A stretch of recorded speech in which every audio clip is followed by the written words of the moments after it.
Ladies and gentlemen, presenting the nerdiest competition ever created by the Language of Bromance team.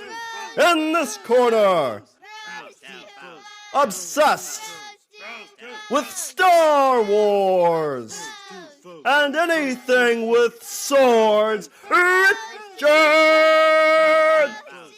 And in this corner, obsessed with the Ninja Turtles and scared of anything from the ocean, Shawn! Brought to you as a Pod Bros exclusive in association with the LOB Army. Tonight's competition is a Language of Bromance draft.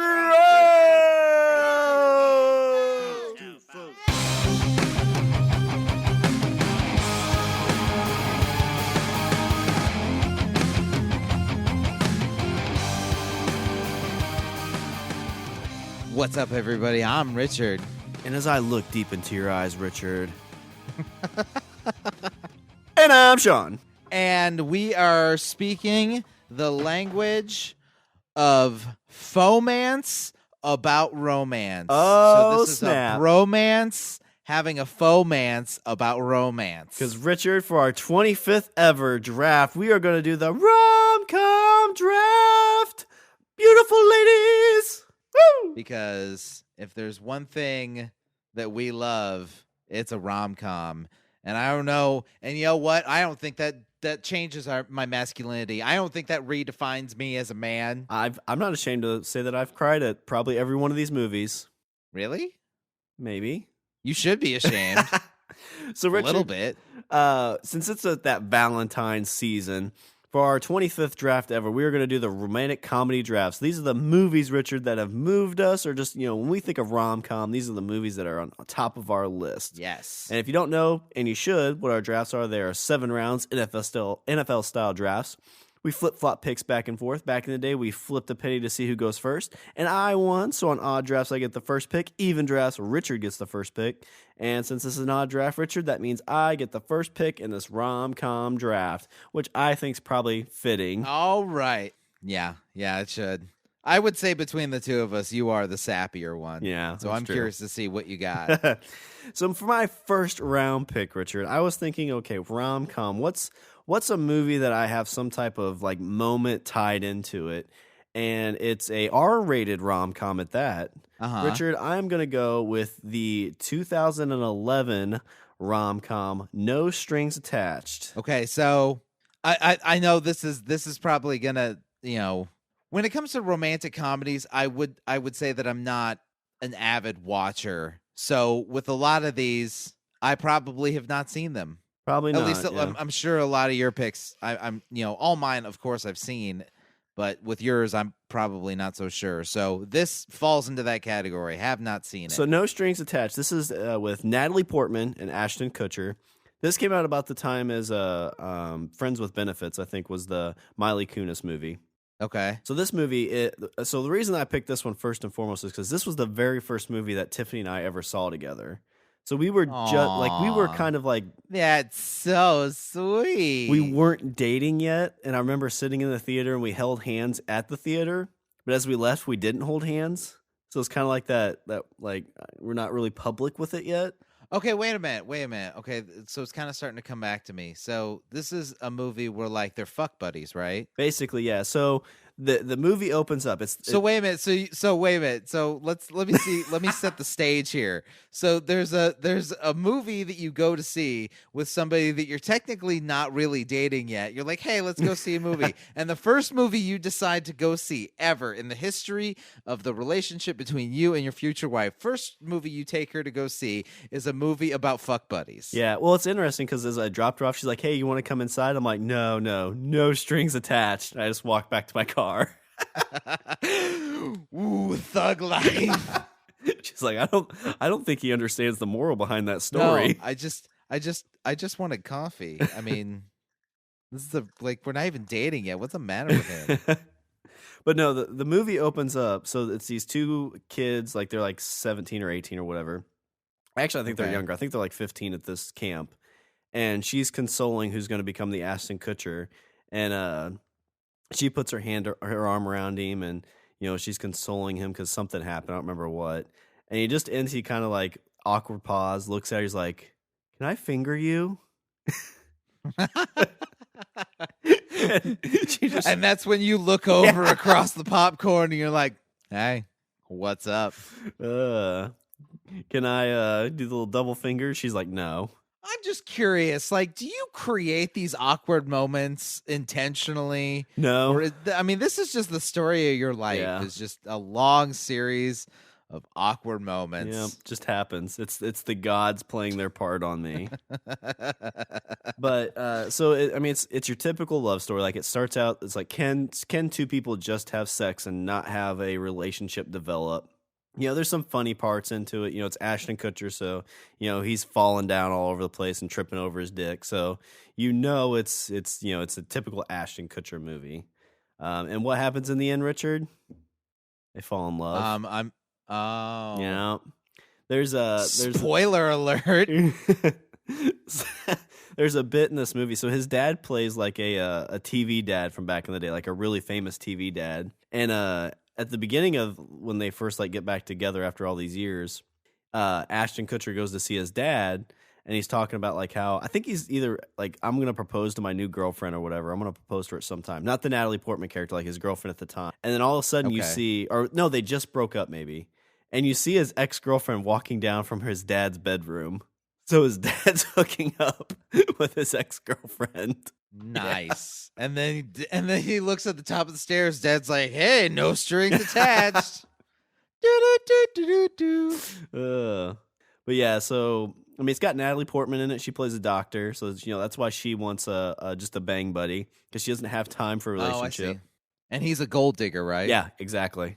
Okay. The other great part about this movie, so of course they're bang buddies for a bit, and she's like, "Okay, listen, we're getting too close. Go and have sex with somebody else." He's like, "Really?" He's like, "Yeah, just go bang somebody else." So he goes out, finds these two girls, takes them back to his house. He's like, he's gonna have a threesome, right? That's what he's trying to do. But the girls are drunk, so they're kissing on each other, not really involving him. And of course, Natalie Portman, she's like, "Listen, I screwed up." Like, he's sending pictures of the two girls, like, "Hey, I'm doing what you said."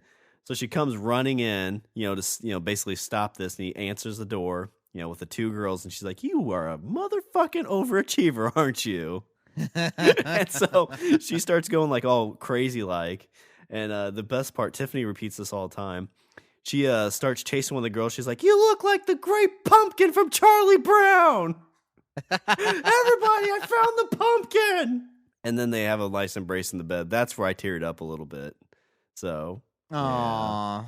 So for my first round pick, I'm going to go with Natalie Portman and Ashton Kutcher and No Strings Attached. Yeah, that's all fine and good, but I feel like you have totally just shat in terms of this draft, Shawn. You, sir, have shat the bed, because you had the first pick. You had the first pick out of everything that was listed as a romantic comedy, and you went with Natalie Portman and Ashton Kutcher. Okay, see, so now I'm going to take you to rom-com school, Shawn. This is what I'm going to do. Have a seat, because class is in session. All right, for my first round pick, I'm going with a tale of love that is a bit unconventional. It is an R-rated movie.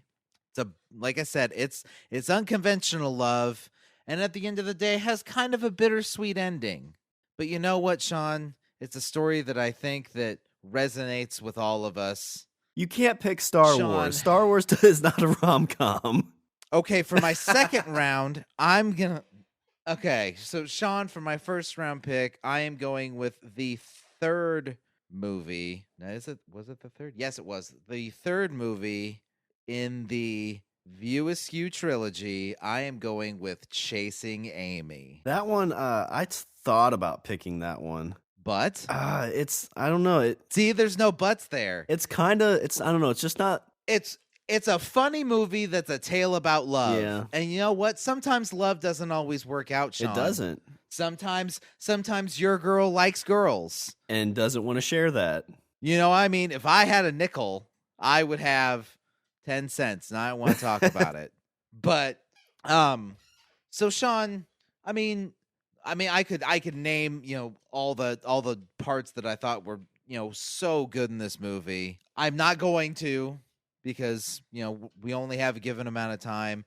But yeah, I think this is a movie about how sometimes relationships, sometimes you can it's a movie that's saying, you know, sometimes you need to get out of your own way in order to find happiness. Well, I think it's got a great moral tale to it. I mean, it's, you know, your insecurities are your insecurities. Just, you know, don't let that get in the way of love. Because that's exactly what happened with Chasing Amy. Dude loved That's this totally girl. what happened. Loved her. Just couldn't get over the fact that she was finger cuffs. Just couldn't get over it. Even managed to take a girl and bring her back from the throes of lady love. Yeah. Which is a feat unto itself.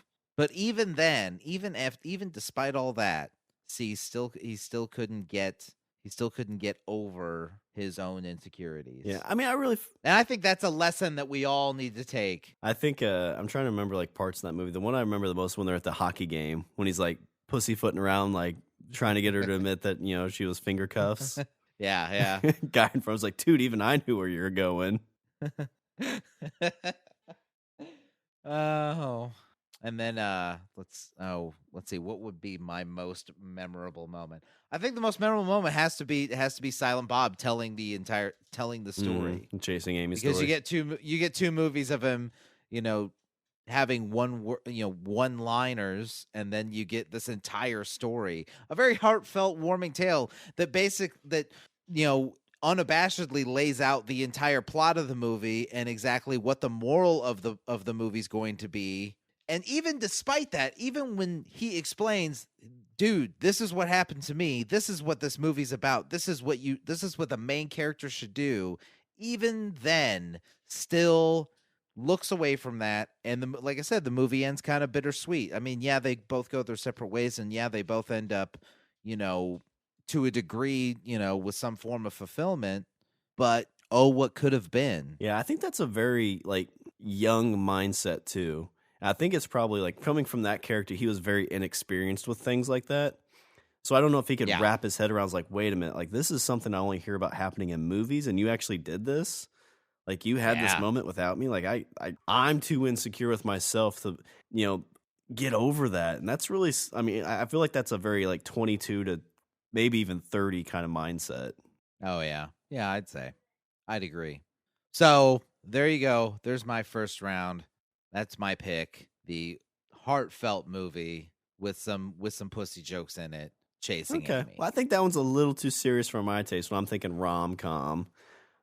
Too much morality maybe in it, like a moral story. So, but talks about Archie and Jughead fucking each other. See, right there, you laughed. It's a comedy.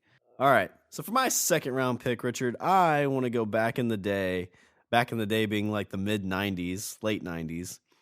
I want to go with a movie, Richard, where basically a future Batman and a future Joker starred side by side. It starred one Joseph Gordon and Heath Ledger. Richard, I want to go with the movie 10 Things I Hate About You. Okay.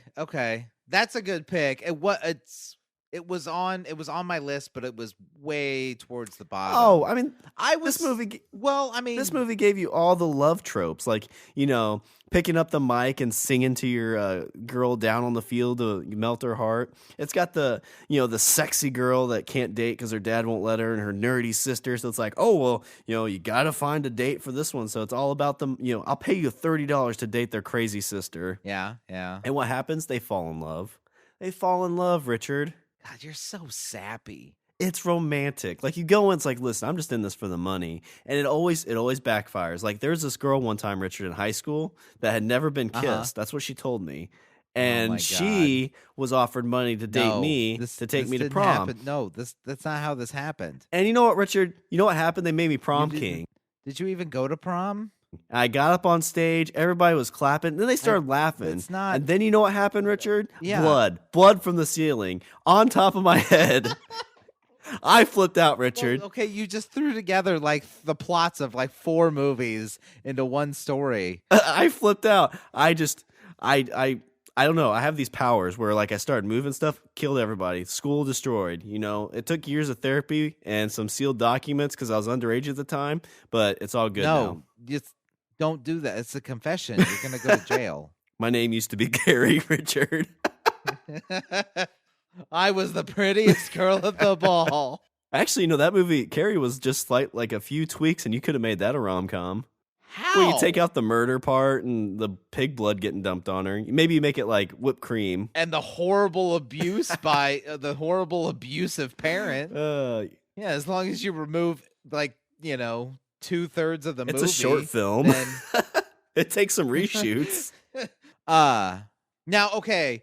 So the one good thing we got out of that movie, Heath Ledger, I will definitely give you that there. Because this was pre almost everything. Yeah, I think this was like his. I mean, I'm sure he's been in other movies and stuff, but this is the first time I remember him like on stage, and it was a good. I mean, he did good. And the first time I remember him was this very short-lived show on Fox called Roar. Okay, it was kind of like it was a show that kind of came out in the era of. I think what happened was it was at the time Braveheart, had won all these Academy Awards and stuff like that. It's like, hey, we should, and Fox was like, hey, we should do a show that is about rebellion in Scotland. And so they came up with a show called Roar. And I remember, and he was in there and he had, oh God, baby face all over. Like, cast that guy. He sounds Scottish. He's Australian. Close enough. They all sound funny. Make it work. They all sound funny. But I think this was his like on screen, like his movie debut. Okay. I don't know, but I think this was. It was early on. This is what kind of opened him up to the world. And he had Julia Stiles is her name? She was the character that he was trying to date. She had a band, like she had a punk rock like lesbian band basically, kind of like Chasing Amy. Yeah. Yeah. And see? And when she reads that poem about the 10 things I hate about you, and the end is like last one's like I hate how much I love you. I cried. I cried at that part, Richard. I'm not gonna lie. Because nobody wrote that poem for me. This whole draft is gonna be filled with moments that this should be the moments you shouldn't admit out loud draft. That's what this should be. I cried at 10 things I hate about you. Just like I cried at No Strings Attached. Here we go. So for my second round pick, Richard, I'm going to go with 10 things I hate about you. Oh, see, like your picks are very, very sappy and very, like the quintessential quote unquote romantic comedies. It seems like mine, have a bit more different tone. I'm not, Anyway, for my second round pick, Shawn, I'm going with a movie that is near and dear to my heart. Because there was a time where I felt like I lived through this movie, okay? And I think I've explained it before on earlier podcasts, but there was a time where I felt like I lived through this movie. It's a movie about breakup, it's a movie about loss, but then there's a coming together in the end. You do have that quote unquote happy ending, the storybook ending. While at the same time, you're not exactly sure how you feel about the main character at certain points.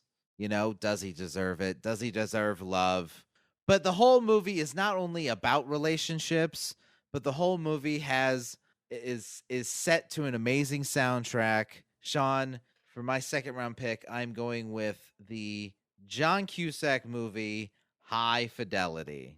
Now, this movie is not only about love, but it's also about music and about love of music and love in general. The movie about love, and I would say that I'm a huge John Cusack fan, and this movie was probably one of the movies that cemented that, if not the movie that cemented how much I liked him as a character, how much I liked him as an actor. But not only that, you also had I think this movie was the debut of Jack Black. So this is where they're in a record store, isn't it? They own a record store. Cusack owns a record store. It's based on a book. The movie's based on a book, and the book is written from the guy's perspective about how he went through this. He goes through this really shitty breakup, and then it basically kind of like he's a very cynical person, and so through the course of the book, he goes to all his past relationships, like the worst, like his worst relationships in terms of the way it ended. And he goes through and tries to, basically the premise is he's going back to people that he had terrible breakups with in order to figure out why he's so terrible at being in relationships. But then by the end, he ends up reconciling with his most recent breakup. Okay, that sounds like I think I've seen either that movie I've seen bits of, or there's another movie where they kind of follow the same premise. In the book, it's set in London, but for the movie, John Cusack is from Chicago, so he set the movie in Chicago, and it actually works really. It works out really well in terms of transitioning from book to film. Did he direct it and everything, or did he just star in it? I'm actually not sure. I think he. I don't know if he directed it, but I know that he was very heavy in wanting to get the movie made. Like it was his gumption to get that movie made because he read the book, he loved the book, he wanted to make it into a movie. Also in the movie, and we actually talked about her not on the show, but we talked about her like last week or the week before. Lisa Bonet, yeah, who was the Khal Drago's real life wife. Yeah, she was from the Cosby Show, right? That's who we're talking about. Yeah, okay. She was Denise in the Cosby Show. Very, very, and she sings Peter Frampton in the movie. And plus, like I said, like the movie is so not only do I love the whole, romantic aspect of it and the craziness that ensues with it, but also like the monologues, because through the movie Cusack talks to the camera. Like he narrates his own life, basically. He breaks the fourth wall. Yeah, totally. Yeah, he breaks the fourth wall. He talks to the camera, but he talks about like music and goes so in depth on music and records and why he likes records, why he likes certain bands. They come up with top 5 lists, like just the very off the cuff, like top 5 records to listen to on a Monday morning and shit like that. The movie's riddled with all sorts of amazing music. And if anybody go find the soundtrack. If you don't, definitely watch the movie because the movie's great. But go get the soundtrack because the soundtrack is phenomenal. So is Lisa is it Bonet or Monet? Bonet. Bonet. Is she the love interest in this movie, or is there somebody else? She is not the love interest. She is a tertiary character that Cusack ends up sleeping with. But she's in the movie for a degree. Okay. And you're like, ooh, I forgot how. Oh, God, she's so hot. So that movie came out in 2000. So that movie's come out 17 years ago. How does that make you feel? Oh, God, why did you do that? I hate you so much right now. Well, Chasing Amy came out in like, what, 97? Yeah, something like that. Oof. So there's that. God, I hate you. I hate you so much right now. Oh, there you go. That's my second round pick, the John Cusack movie, High Fidelity. All right. Also, I a little preview. This is not the only Cusack movie I have on my list. I don't have any on my list. I figured you didn't. That's why I felt comfortable mentioning it. So for my third round pick, this is the only other. This will be the second time he's on my list, but it's going to be another Ashton Kutcher movie. There's a time where Ashton Kutcher was just knocking out these rom-coms. Like, you want to, like, they're casting a rom-coms, like, get the Ashton Kutcher. Get the dude from that 70s show. He can knock this out. Get that guy. This one starred, I would say I had the hots for her back in high school. It was Brittany Murphy. You remember her? Oh, She's kind of got that, like, slutty cheerleader, like, emo, kind of, like, take no shit attitude that I always found, like... Well, she could play... It seemed like she, especially early in her career, it seemed like she typecast herself as a bit like the kind of somewhat ditzy Yeah. girl, but then later on things got serious. I mean, things got serious in terms of her acting, but things got very serious in terms of her personal life too. So Yeah. I was just gonna say she kind of reminded me of more of like a ditzy Elijah Dushku for some reason. I don't know why. That just kind of what sticks in my mind. But this movie involves Brittany Murphy and Ashton Kutcher getting married, and they're going to go on this amazing honeymoon, right? What do you do on honeymoons, Richard? You go, you have sex all the time, you have a great time, but Richard, it's a rom-com, so you know what? There's no sex, there's no fun. Oh no. And this movie, Richard, is called Just Married. Oh, okay. Again, not a movie that I've seen. Yeah, basically he's like Ashton Kutcher plays like a sports news or a radio host, and so he's like he does like late night traffic reports. That's his job. And she's the child of like a guy who owns like the Lakers. So she's like really well to do, and they find each other, and it's like a fish out of water story. And so they get married and they're going to go on their honeymoon, but every time they get to wherever they're going to go to make sweet honeymoon sex, something happens. They get stuck in a snowbank, they get in a fight, so they don't have sex. They get to their hotel, try to plug in the vibrator, doesn't fit in the outlet, so they get kicked out of the hotel. They end up in a creepy hotel, like, all right, let's make the best of it. Cockroaches, Richard. Cockroaches in a hotel. Oh, no. So many hijinks. But, I mean, it's just kind of like the love conquers all. So they get back from their trip, and they're like, fuck this, we don't belong together. But, Richard, you know what they found out as he's going through the late-night traffic? What'd they find out? They belong together. And so he tries to crash into the gate to get his woman back. And, of course, he can't because it's Ashton Kutcher. But she comes out and says, listen, I love you, and we're going to stay married. We're going to stay just married. That's kind of a letdown. Like, we're going to stay just Well, married. that's not really what they said. I added that. No, I know that's not what they really said. But you brought me up, and then you kind of knocked me down a peg. Like you were building it up, and I was like, what? He's gonna crash through the gate. But I mean, it's your typical, your typical rom-com. Like one of those things, like one conversation, like an actual sit-down conversation, would have fixed everything. Right?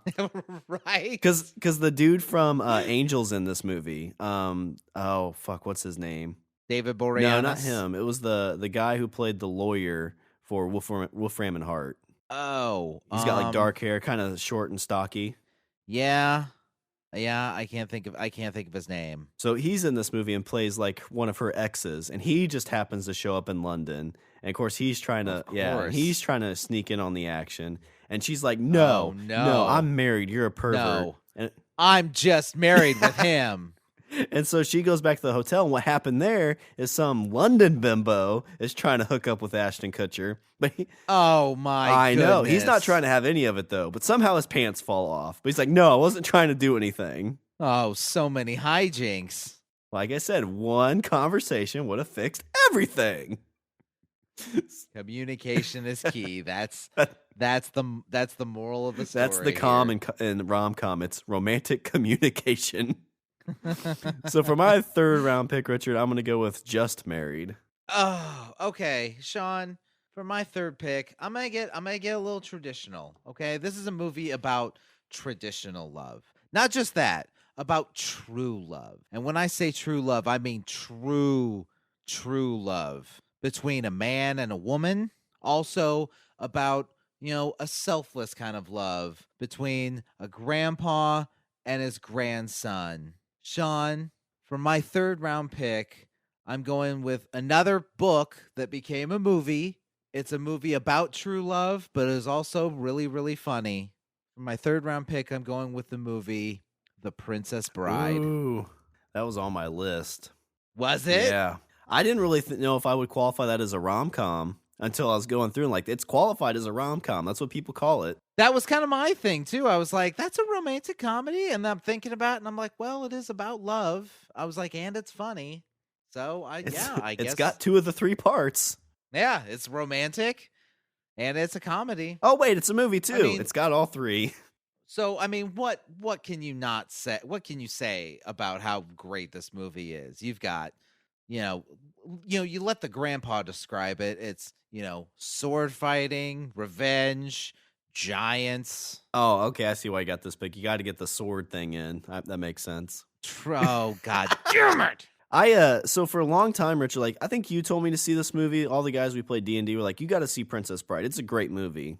Yeah, I'm sure I did. And I'm like, I'm one of those people that's like, oh, you haven't seen this? Well, what the hell is the matter well, with you? I was always on the press like Princess Bride. I thought it was like a little girl's movie. Like it was basically, I think I always associated it with. It's for everybody. It's a movie for everyone. And Tiffany made me watch it because she loves it. So we were dating. I think after we watched No Strings Attached. She's like, let's watch a real movie. Let's watch Princess Bride.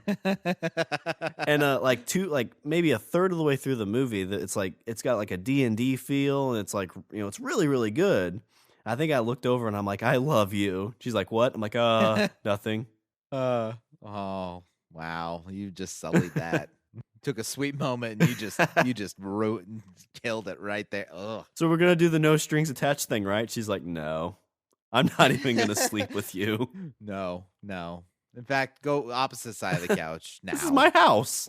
We need to make room for Jesus. So I would say that, so not only is this movie about true love, because they profess it throughout the whole film. Not only is it about true love, but you also have that unselfish, uncaring affection that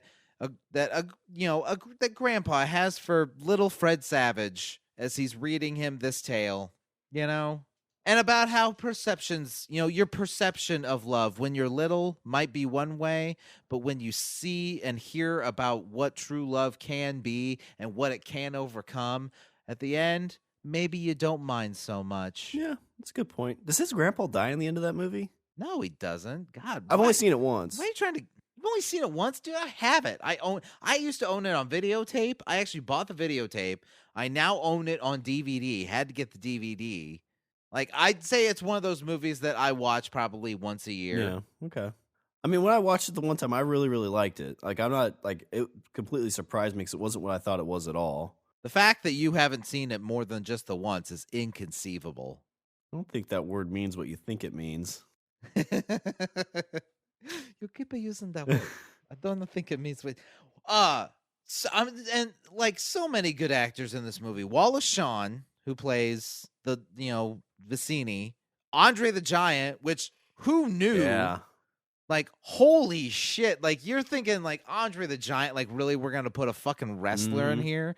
But by the end of that movie, you're like, I really, really Andre the Giant. He was just. You just want to give him a big hug. When he rode horses in that movie, they had to actually use like some kind of harness system because he was too big to be on a horse. Yeah, I believe it. Anybody want a peanut? Stop rhyming. Mandy Patinkin as Inigo Montoya. And you got the main character who plays the dude from Robin Hood Men in Tights.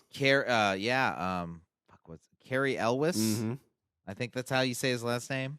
Because he's been in a lot of movies that I didn't realize he was in, like big parts. Yeah. The Princess Bride, Robin Hood Men in Tights. There was one movie where he played like the a-hole, and I can't think of what the name of that was. Oh, Liar Liar. He was in Liar Liar, but he wasn't really an a-hole in that one. Now there was some movie where he was like the a-hole in the movie, and I can't think of what it was. Who else is Robin Wright is in this movie, who later you see in House of Cards, which I know you probably haven't. I've been kind of hit or miss with House of Cards, but she's amazing in that show. So yeah, there you go. 3rd round pick, a story about true love. I would say it's a little sappy, but also funny. 3rd round pick, The Princess Bride. All right, so that's the first steal, probably the only steal I would say in this draft, but. Yeah, probably. I don't see you stealing the rest of that I have on my list. Maybe one. So for my 4th round pick, this is another just in the title. This stars. I would probably say this. I had a huge man crush on this guy growing up. Because he was in a lot of really good like movies, and he was a really funny guy. Right? God, you were just letting everybody just peek way too much behind the curtain in this. I mean, we're like, oh, I cried at this bit. No, I had a man crush on this guy. I used to tug one out to him in his shirtless pictures. Doesn't matter. He's sexy. No, this guy played Deadpool, Richard. Ryan Reynolds, right? Like he's Right. he's a funny dude. In this movie, I'm gonna throw it right out there. For my 4th round pick, I'm gonna go with the movie Just Friends. Okay, again, this is a movie that I've seen, like haven't seen, but I've always like, you scroll through like Netflix or something like that, and you're like, maybe. It's a good like Christmassy, movie with like the wife. Because what I love about this movie, so Ryan Reynolds, He's in a fat suit in this movie. yeah, isn't he? Ryan Reynolds in high school Okay. is the fat kid, right? Okay. So when he's in love with this girl, right? But she friend zones him because he's the fat kid, right? He's a fat sweet kid, but she just wants to be just friends. God, this is just like so true to life. Oh, I think it's like me on screen. Like that's why, except the fact that I don't become Ryan Reynolds 20 years later. This is our story. I will say that like I wasn't considered the fat kid, but like the story you're telling, I'm like, oh God, I'm reliving my entire youth. Well, right I mean, here. I think the reason I told this story before, when I was in grade school, I was like in 6th or 7th grade, right? Had a huge crush on this girl. Like, I mean, this girl, she could probably told me to do anything and I would have. Like, I just was hugely in crush on this girl. Her name was Tiffany. I married her. No. But I have the feeling this is going to be a lot more. yeah, sad. it's like, oncoming traffic kind of sad. So, it's 6th or 7th grade. So like, you always want to be like, oh, let's date. But I didn't have the nerve to ask her because it's like she was popular. I wasn't. But we were friends, we talked a lot. And my mom worked the front counter at the school. So like checking people in and out. So it's the end of the day. I always hung out with my mom because we left with them. And she usually hung out with us and talked for a bit because she could walk home. And like after everybody had left and we were getting ready to leave, my mom is like, Shawn really likes you. You guys should date. Oh. And I turn around and start walking away. Oh, I'm cringing Yeah, already. I turn around and start walking away because I'm like, oh, this is kind of embarrassing. But I got that ear popped. Like I'm waiting for like, like this magical moment like you see in movies and we like embrace. And as I'm walking away, I hear, oh, I like him too, but just as a friend. Oh. You see, you knew how I just want to say, everybody, you knew how the story was going to end. It doesn't end. You knew how the story was going to end. But even if you knew how the story was going to end, you just heard it and you were like, oh, God. I know. I was there, Richard. I know how it felt. It's like, hello, oncoming traffic. I'm going to walk into the street now. Don't swerve. Hit me. Back up. Let me just take this toaster with me.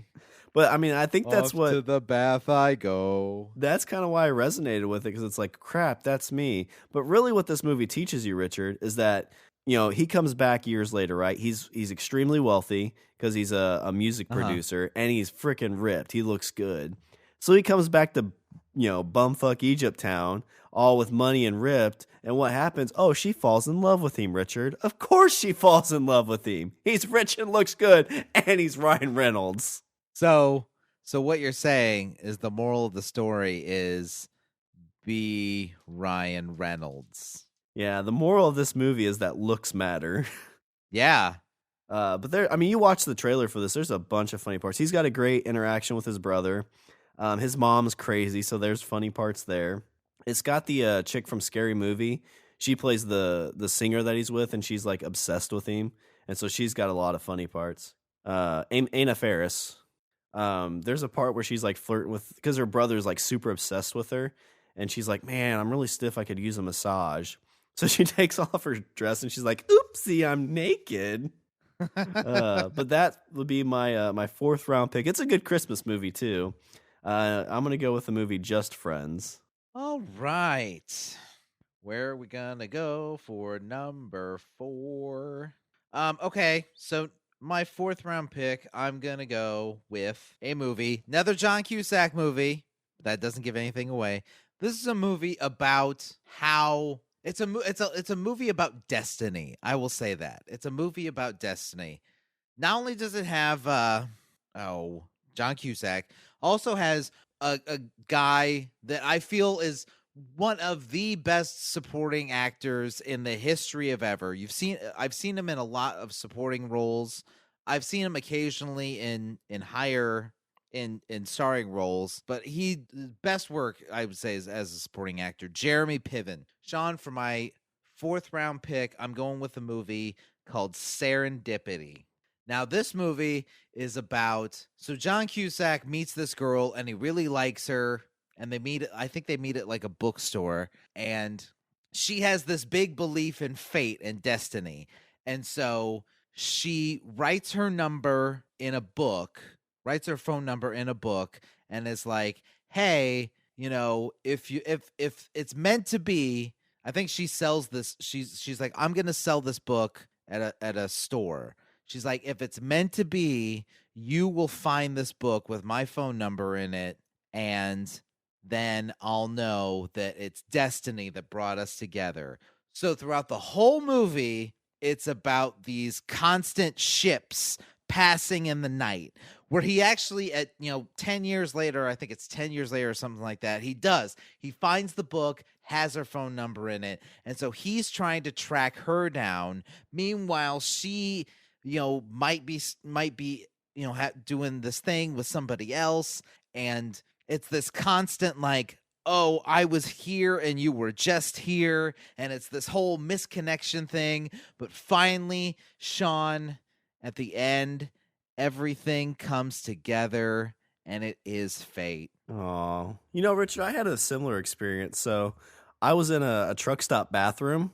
No, I don't think you should tell these stories, because all these like it seems like throughout the course of, hey, let me tell you a story about my kind of romance, and it always ends in terrible and horrible ways. So far, the best romantic story you've had is, and in the end, we got married. Well, no. So every other story I've told has ended in tragedy and loss and despair. No, I was at a truck stop bathroom, Richard, and it was fate that when I looked over next to the toilet paper, there was a phone number that said, call Sue for a good time. So I called Sue, and you know what? 10 minutes later, this big old rig pulls up. I don't remember what happened that night, but I'm sure I had a good time. It said so. Yeah. Be sure and tell him Large Marge sent you. So essentially, she writes call for a good time in a book, and he meets her 10 years later. Yes. But the whole movie, it's like, he goes someplace, he's at someplace looking for her, and then he leaves, and as soon as he leaves, then she shows up, and he's in one hallway and she's in another hallway, and they're so close, but they just don't seem to meet. So okay, so she writes her number in a book. What does she do with the book after that? Because he would have been right there. Like I said, I think she sells the book or something like that. She's, she basically, she puts the book back into circulation, so that way it's like he like finds it. Okay. I guess that kind of makes sense. But at the end, in the end, Shawn, because of fate and destiny, they managed to get together. And at one point he's like, I don't even know what I'm doing and things like that. And Jeremy Piven is like his wingman. Jeremy Piven's like the guy that's like, at first is like, you're crazy, like you're trying to track this girl down and you're going to all this trouble, like move on with your life, and is basically his attitude. But in the end, he's like, you know what? I don't know if you're ever going to find this girl, but it's the pursuit, and it's, that's what matters. It's so beautiful. You know what basically made John Cusack like romantic compared to actually calling him like a stalker in that scenario? What's that, Shawn? A restraining order. Oh. See? I am trying to be the bright beacon of hope in here. And you sir are the black cloud on this rom-com draft. Oh, let me tell you about a movie. Oh, and let me couple that with the a terrible thing that happened in my life. You sir are the depressing factor in this whole scenario. What I'm finding interesting is like a lot of yours are like adult rom-coms. Most of mine deal more like with high school. I don't know what that means. Maybe all my pain came from high school. That's why I kind of go towards these movies. You're trying to find joy in a world that brought you nothing but hurt. Yeah. It should have been like this. But it wasn't. Just friends. That's all they ever said. So yeah, Shawn, 4th round pick. I'm going with the sweet. I would say out of these movies, this is probably one of the sappier picks.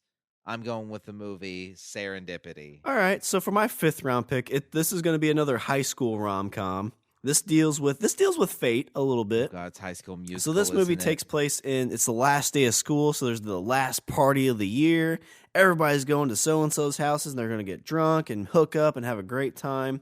And our lead character in this movie has had a crush on this girl, right? She came to school freshman year. They met. He was in love with her, but then she started dating the jock, right? Yeah. But the day of this party, last day of school, the jock breaks up with her because he's going to college. He's going to have tail all over the place. So why does he want a high school girlfriend, right? It's like, fuck that. Richard, this has Seth Green in it too, buddy. It does! Richard, for my 5th round pick, I'm going to go with a great flick, Can't Hardly Wait. You know what? This movie was not on my list, but it should have been because I actually really like this movie. Okay, you know what? You were kind of I feel like you've been shit in the bed for the last 4 rounds. You've been shit in the bed. But you know what? You're bringing me back, and you're bringing me back with this because I loved this movie. I thought it was so good. I can't think of the kid's name that plays the main character. What's his face? Yeah, the main character. Yeah, he's in a few different things, but yeah. He was in That Thing You Do. He was in Empire Records. Well, Jennifer Love Hewitt's in this movie. Yes. The guy who plays in the vampire movie, so I think he plays the dad in that, the sparkly vampire movie. Oh, yeah, I don't know. But what I really like about this is it's really like a vignette movie almost, because there's like 6 stories going on at once, you know? You've got Seth Green's character who's trying to lose his virginity, and he ends up hooking up with like his childhood friend, which, you know, like I could relate to that. Like I had a friend that like we were close, you know, growing up, and, you know, we didn't, here we go. You know, we could have hooked up in a bathroom. God damn it. Stop it. No, you're killing it. See, you brought some joy in. Finally, you bring in some joy, and now you're murdering it. You got the nerds that infiltrate the party, or the one guy, and he gets drunk, and he's like, I can't feel my legs. I can't feel my legs. I have no legs. And he sings Guns N' Roses. Yeah. Oh, shit. So I watched that because that came out in like 98, I think. So I watched it when I was in high school, and I was a huge Guns N' Roses fan. Yeah. And so like there's like, oh, I mean, it's like oh, that's the typical, you know, high school kid that loves Guns N' Roses. Like, oh man, that's me.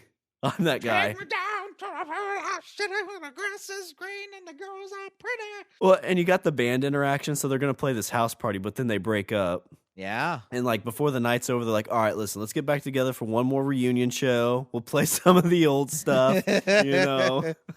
But yeah, I mean, this is a high school rom-com. It basically set up the whole idea of like, you know, the girl breaking up and you try to give her a letter that, you know, you're in love with her. Like that's kind of another trope that this invented.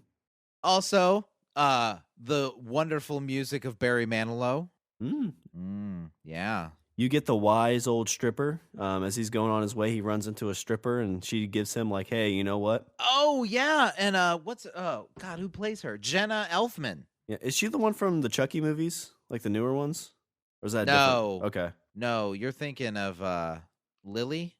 Maybe. When I looked at the trailer, they look very similar. Like it didn't look exactly like her, but they look similar. No, she was in that one show. She was in that one show, Dharma and Greg. So for my 5th round pick, Richard, I'm gonna go with the Can't Hardly Wait. Okay, you know what? I stand by that. I think that should have been much higher on your list, sir. Well, obviously not if you didn't pick it. I'm disappointed in myself that it wasn't on mine. Okay, so here we are. Pick number 5. All right, Shawn. Pick number 5. I am going with a movie that is not. I would say it's in a way, it's more about a guy trying to find some inner peace, but it slowly develops into, into a movie about if you had, 1,000 times to get something right, how would you play that out? If you had all the time in the world, how would you want to spend it? And at the end of the day, the way to spend the rest of eternity is to spend it with somebody else, even though you don't necessarily know if it's eternity. Shawn, for my 5th round pick, I'm going with the Bill Murray comedy Groundhog Day. Ooh, that's a good pick. Yeah. I actually kind of feel like that's an underrated romantic comedy. Like, it's just very much so. Because I don't know if, because the thing is it, would you consider it a romantic comedy? Because a lot of it has to do, because like you don't really focus on the relationship between Bill Murray and Andy McDowell until I'd say probably the last third of the movie. Like, there's a relationship, but it doesn't really develop into I want to be with you until the last third of the movie. But at the end, it's about, I've lived the same day 1,000 times, and I want to, live it with you. Yeah. I think the one part I remember the most is, this is actually kind of like that Adam Sandler movie, 1,000 First Dates, except it's... Yeah, very much so. But with this, like you said, the part I remember the most is like they hook up one of the times, and like the clock changes to like 12:01 or 12:02, so it's the next day, and she's like, "Oh, do you just use this trick to get laid?" He's like, "Well, I don't know how it works. It just, when I fall asleep, it reverts back. So I'm sorry, hooray, I got some booty, but whatever." And see, and there's him, trying to get her to go out. So like they go to a bar, or they're in a bar together, and he he fucks up the conversation. And so then he comes back then it cuts to the next night, or the next time he goes back to the bar, and he's constantly like building, trying to, he's slow. It's like he's working his way up a ladder. Is that kind of, it's interesting. Well, because what's interesting with movies like that is the first time it happens completely by accident, right? Like they actually fall in love. And I guess it's almost more romantic because you're trying to recapture that spark that just happened naturally. It'd be like, you and I trying to like meet each other again for the first time. Like, the possibilities, but if you go in and try and meet Shawn, who doesn't know those possibilities, you might fuck it up. And also, I think that there is a moral to it, in the sense that, he doesn't, like, he really wants to be with her, but that doesn't happen until he fixes himself. Yeah. So I think the moral is before you need to check yourself, love yourself before you can be loved by others. That's kind of sweet. That is kind of sweet. That reminds me of another story. And also very, very good advice. Yeah, that reminds me of another story from high school. Oh, God damn it. Stop it. No. And that's when I started cutting. God damn it, Shawn. So, yeah. So, my 5th round pick, very underrated movie, but you always, I don't, it's not one of those movies that I watch, every year, but it's one of those movies that, like, you're flipping through channels and you're like, oh, okay, yeah, I'll watch this. It's one I forget about until people like you bring it up, or you see it, you're like, oh yeah, this movie, I'll watch that. Yeah, very good. All right, there you go. 5th round pick, Groundhog Day. All right, so I had a pick. I'm kind of fighting for the 6th round one, but I think if I'm going to go with rom-coms that are kind of your traditional rom-coms, and kind of follow my theme of high school rom-coms, I got to go with this one. This, Richard, kind of like 10 Things I Hate About You. It established the trope of, paying somebody to date somebody, right? There's a bet. You want to win the bet, right? Kind of like the Carrie thing. You want to win the bet so you can win the money. But what happens, Richard, you find true love. You find that the ugly duckling is actually a little cute. Oh, no. Oh, this was the plot of every single movie in the 80s. Yeah. Yeah, so this was a late 90s one, so it just kind of took that trope and modernized it. So this has Freddie Prinze Jr., has Paul Walker, Richard. I'm going to go with the movie She's All That. Okay. Yeah. Nope. On the list. See, you haven't seen that movie? I haven't seen it. You had me. How did you live through the 90s and not see She's All That? That was on like TBS every other week. Because I was the like, Kiss like me I was the on nihilist. I was a nihilist kid in the. the 90s, so I was like, ugh. I mean, this set up the slow walk down the steps, of the makeover. That's what set this movie up. No, that's that's because let me explain to you the movie 16 Candles. Let me tell you about 16 Candles, Better Off Dead. Like that's I saw the good versions. I don't need to see this. I saw the good versions of that plot, so I don't need to see She's All That. You didn't see Paul Walker, so you didn't see the better version of that. But I mean, it's the idea of like, it's the ugly duckling that obviously isn't ugly. And, he's bet to win. I think the bet is that he can make her prom queen, right? Okay. And in that end, he finds out that he's actually in love with her. And of course, again, if you just communicated, hey, I fucked up here. I actually really like you. Oh, you're a rich dude. Okay, I'll forgive you this one time. Let's go have sex in the back of your Camaro. So for my 6th round pick, Richard, I'm going to go with another high school themed rom-com. I'm going to go with She's All That. Okay. So we're at number 6. I am so not sure where I should go with number 6. Okay. You know what? I'll do this one. All right. For my 6th round pick, I'm going with a movie that I was kind of meh on. The music was, again, really good. It's a 90s movie, like quintessential 90s movie, but it was set in the 80s. Shawn stars a really great actress, Drew Barrymore, and it's a movie that they try to recapture. It's a movie that there's a lot of chemistry between the star and the co-star. They try to recapture it later, but I don't think that their later project matched the original. And Shawn, I'm going with the Adam Sandler film, The Wedding Singer. Yes, I am. Okay, yeah, that's a good pick. I mean, that was early Adam Sandler, so when he was a little bit better. Early Drew Barrymore. Yeah, I mean, it's kind of it's the opposites attract almost in this movie. She's dating she's gonna marry the douchebag that likes to cheat on her. Yeah, and loves Miami Vice. It's a movie that is unapologetically living in the 80s. In fact, they make that almost a trope of the movie. Yeah, I think. Look at my cool jacket! Like I watch Miami Vice, and my best friend is wearing the jacket from Thriller. Hey, look at this! I just got the CD player and spent like $10,000. Pretty awesome, yeah. Huh? Do you listen to Flock of Seagulls? No, but I can see you do. So is that a movie you took a date to or anything, or like why is this your 6th round pick? I think it's because it's a movie that I really liked, and also I'm always a sucker for a movie that has a really good soundtrack, and I loved all the music in this movie. You had Flock of Seagulls, you had Dead or Alive, Right Round, you had Culture Club, because you had the one dude. Oh yeah, that's right, George. Always sang the exact same song. Always saying, "Do you really want to hurt me?" Also, Billy Idol. It's true.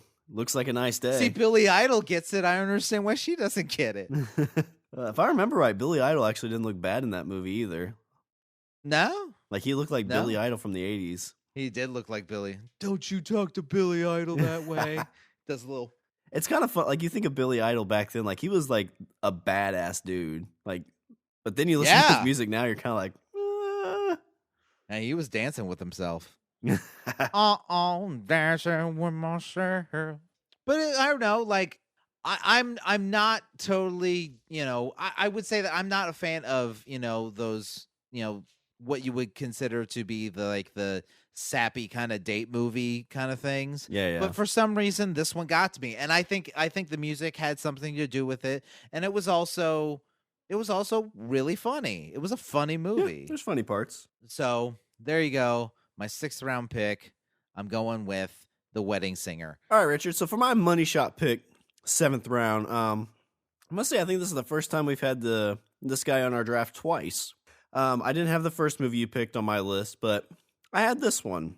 I'm going to go with his sophomore release movie, Richard. I'm going to go with Kevin Smith's Mallrats. Ooh, that was... See, okay, this one, special place in my heart. It didn't... I don't know. I would say out of all the movies that he's released, I would say that Chasing Amy dealt more with relationships and whatnot. Yeah. But I can totally see this as a romantic comedy. Well, there's two love stories going on at once. I mean, you have the main characters and you have the other characters, Shannon Doherty and Jason Lee's. And the plot of it revolves around around relationships. Yeah. So I could see this as a romantic comedy. Special place in my heart. First Kevin Smith movie I ever saw. This was my introduction to the man known as Kevin Smith. Yeah. Well, I think it fits like the rom-com thing is like, a quick conversation could have like solved everything again. Like if he just talked to his girlfriend, if he just talked to his girlfriend's dad, and even then, like it's an overbearing dad. He's like, yeah. I've come to the grips that you have slithered your way into my daughter's. I'm sure you've even done it in my house, under my roof, probably while I was even there, sleeping in the next room.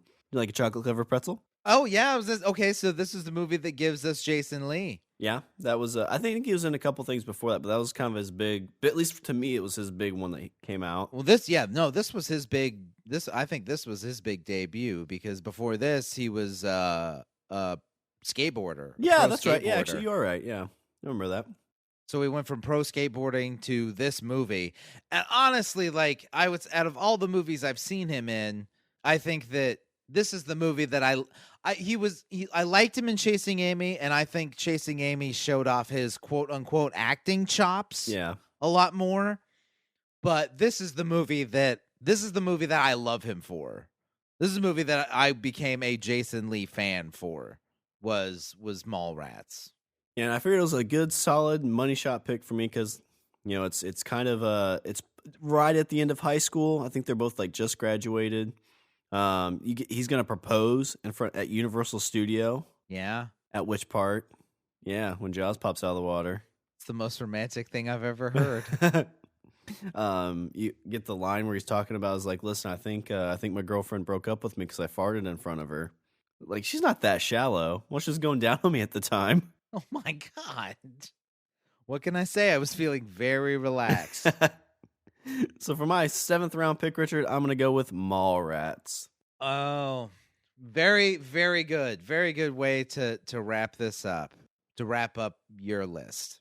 All right, Shawn, here we go. Strap yourselves in. Here we go. Shawn, I saved this for last because I know how this is going to play out. Shawn, for my 7th round pick, you know what? Before I'm gonna sell this. I'm gonna sell this not to you because you're uncultured swine. I'm gonna sell this to the audience. For my 7th round pick, everybody, this is a movie about love and about loss. This is a movie that starts out with a very a love that may not necessarily have been it's not storybook. It starts out with an argument, a very a crazy argument. And you don't, do you side with the girl? Do you side with the guy in the argument? That's irrelevant because you know what? Even though sometimes people fight and even sometimes people spat, in the end they come together because they really do care about each other. So we go from seeing, so you start off right off the bat with what a real what the real is. We're getting to the meat of this, people. We're getting to the meat of what a relationship is. Yet, sometimes you shit the bed in a relationship, and sometimes you fuck shit up. But you know what? It's about being with somebody and understanding their hang-ups and getting over that anyway. And that's the way I approach my relationship with my wife. That's the way I approach my relationship with Shawn. Sometimes he shits the bed. Sometimes he fucks things up. But you know what? I'm still there for him. So we go from there So we go from there to a devastating loss. That relationship that you were just like, you know what? That's me. I'm identifying with these people right here. Goes from that to death. How do you get over losing your significant other?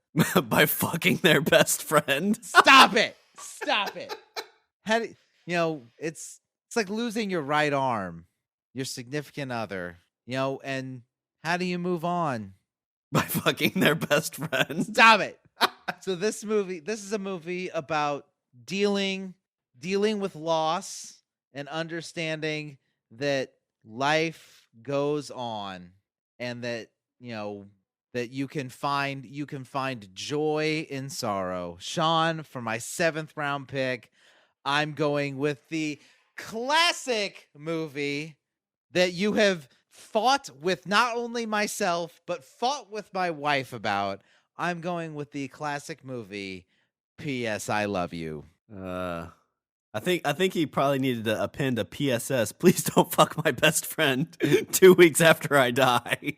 It wasn't 2 weeks. It was like not months. Much time at all. It was months. Months had gone by. It was like 2 weeks at the most, maybe a month. I'll give you a month. I still cannot get past this movie. I was in the theater and like she gets the first letter and she's like macking on dudes. I had to walk out. I'm like, she was not. I'm not gonna sit here and watch this woman sully the Gerard Butler. His memory. God. This dude fought the Spartan. Like, this dude fought as a Spartan. So basically what you're telling me is that if you get into a relationship with someone, then that's it. Like, no one else for the rest of time. Yeah. Like, if I die, Richard, you podcast with nobody but yourself. Hell. You can podcast with yourself. You podcast with yourself as much as you want. So you're telling me that, okay, let's say hypothetically, God forbid, Shawn gets hit by a bus, then Tiffany is not allowed to be with anyone for the rest of her life. Well, I don't see. I think she's in her 20s. That's a whole lot of life left, and you're gonna force her to live those years alone. Yeah, of course. Not just alone. She's not only is she forced to live them alone, but she's forced to have no sort of meaningful connection with another human being because, God forbid, Shawn isn't around. But it wasn't meaningful. It was just touch. She just went to what'd she go to, Scotland? Is that where they went, or Ireland? Ireland. So she goes to Ireland to get some touch. That's all she did. She used the zip code rule. She's like, it's not cheating. It's a different zip code. That was not the intention of the trip. Oh, sorry. I just fell on your dick. Did I tell you my husband died of cancer a week ago? It wasn't a number. Okay. God damn it. Number 1, wasn't a week ago. Number 2, wasn't the intention of the trip. The intention of the trip was, hey, I'm going to hang out. I'm with my girls. I think I'm going to go see his parents. Oh, look, there's a dude at the bar. Nom, nom, nom, nom. It'd been almost a year. I don't think it was a year. It'd been months. First off, if it's been a whole year, shame on Gerard Butler, because he waited a year to start sending her letters. That's kind of dickish. Like, let's get to the heart of this. So she could have been just getting over him, right? So maybe this is Gerard Butler, like, being a dick. So let's say it's been a year. She's starting to get ready to move on. Like, maybe she's like on Tinder, like she's trying to get some touch, find some meaningful relationship.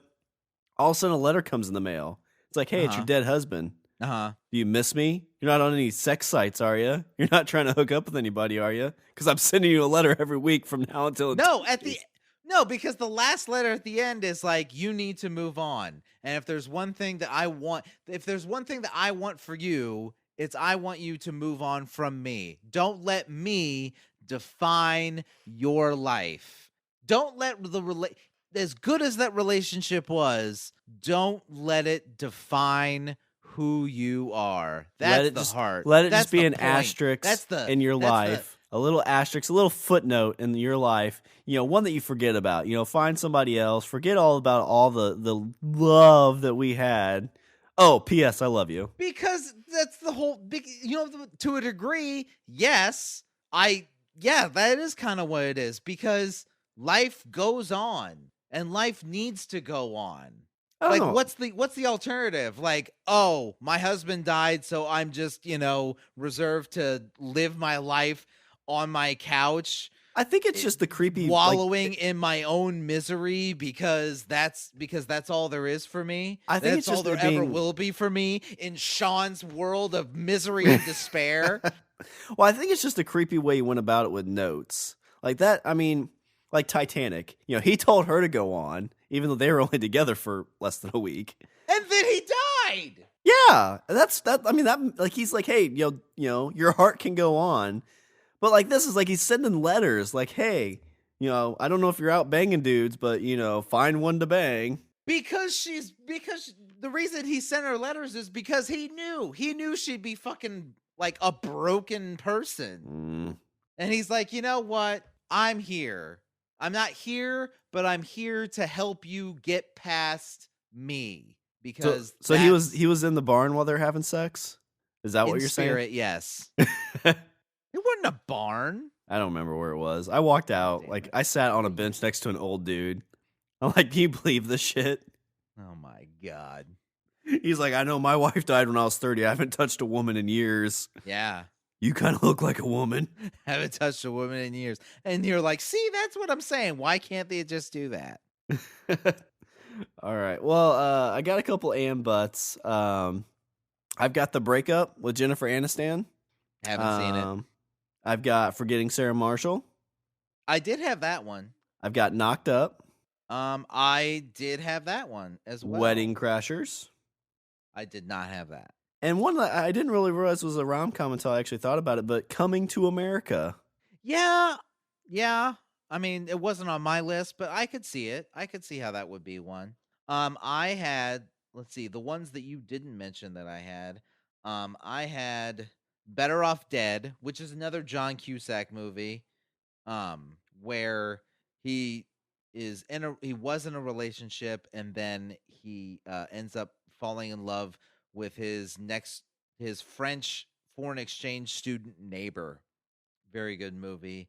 I also had you were talking about Brittany Murphy. I had Clueless. Okay. Yeah. That was another one. And then was that it?